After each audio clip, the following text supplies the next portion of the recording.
শেখ মুজিবুর আওয়ামী লীগ তো প্যাসিস্ট আওয়ামী লীগ। শেখ মুজিবুর আওয়ামী লীগ তো বাকশাল প্রতিষ্ঠার আওয়ামী লীগ। শেখ মুজিবুর আওয়ামী লীগ তো এদেশের সকল রাজনৈতিক দল নিষিদ্ধের আওয়ামী লীগ। এই প্যাসিস্ট শেখ মুজিবের বিরুদ্ধে সর্বপ্রথম প্রতিবাদ করেছেন মাওলানা আব্দুল হামিদ খান ভাসানী। তিনি আওয়ামী লীগ থেকে বেরিয়ে এসেছিলেন। আমরা ফ্যাসিবাদ মুক্ত একটি বাংলাদেশ পেয়েছি, কিন্তু আমরা এখনো ঘুষ মুক্ত, সুদ মুক্ত, দুর্নীতি মুক্ত, রাহাজানি মুক্ত, চাঁদাবাজ মুক্ত আমরা এখনো বাংলাদেশ গঠন করতে পারিনি। আমরা এখনো ক্ষুধামুক্ত বাংলাদেশ পাইনি। আমরা এখনো বেকারত্ব মুক্ত বাংলাদেশ পাইনি।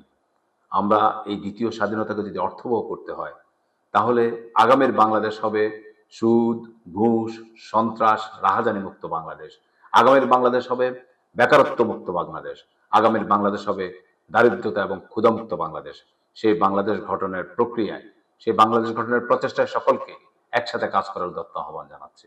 যাদের টলারেন্স পাওয়ার আছে আর যাদের টলারেন্স পাওয়ার নাই, যাদের টলারেন্স পাওয়ার আছে এরাও টলারেন্স পাওয়ার যাদের নাই তাদেরকে টলারেন্স করতে হয়।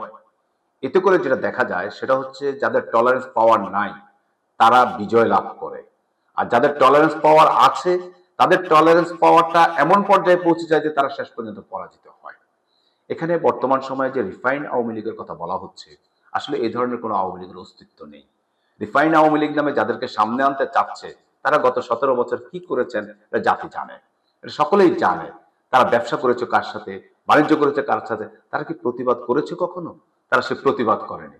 আরেকটি নতুন শব্দ আমরা শুনতে পেলাম, শেখ হাসিনার আওয়ামী লীগ নয়, শেখ মুজিবের আওয়ামী লীগ চায়। শেখ মুজিবের আওয়ামী লীগ তো প্যাসিস্ট আওয়ামী লীগ। শেখ মুজিবের আওয়ামী লীগ তো বাকশাল প্রতিষ্ঠার আওয়ামী লীগ। শেখ মুজিবের আওয়ামী লীগ তো এদেশের সকল রাজনৈতিক দল নিষিদ্ধের আওয়ামী লীগ। এই প্যাসিস্ট শেখ মুজিবের বিরুদ্ধে সর্বপ্রথম প্রতিবাদ করেছেন মাওলানা আব্দুল হামিদ খান ভাসানী। তিনি আওয়ামী লীগ থেকে বেরিয়ে এসেছিলেন। আজকে যারা রিফাইন আওয়ামী লীগ করতে চাচ্ছেন তারা কি একটি বার মাওলানা আব্দুল হামিদ খান ভাসানীর মতো প্রতিবাদ করে আওয়ামী লীগ থেকে বেরিয়ে এসে আওয়ামী লীগের প্যাসিজমের বিরুদ্ধে কথা বলেছেন? সুতরাং আওয়ামী লীগের চরিত্র, আওয়ামী লীগের রক্তে মিশে আছে প্যাসিজম। আওয়ামী লীগ কখনোই পরমত সহিষ্ণুতা তাদের মাঝে ছিল না, কখনোই পরমতের প্রতি তাদের শ্রদ্ধাবোধ ছিল না। সুতরাং বর্তমান প্রেক্ষাপটে আজকে দ্বিতীয় স্বাধীনতা 7 মাস অতিবাহিত হতে চলছে, একটি বারের জন্য তাদের একজন নেতার মুখে একটু অনুশোচনার বাণী আমরা দেখতে পেলাম না। আমরা একটি এই যে রক্তের বিনিময়ে স্বাধীনতা অর্জন করেছি, এই রক্ত ঝরালো যার নির্দেশে, সেই মাফিয়া, সেই মাদার অফ কিলার একটি বারের জন্য দুঃখ প্রকাশ করেনি।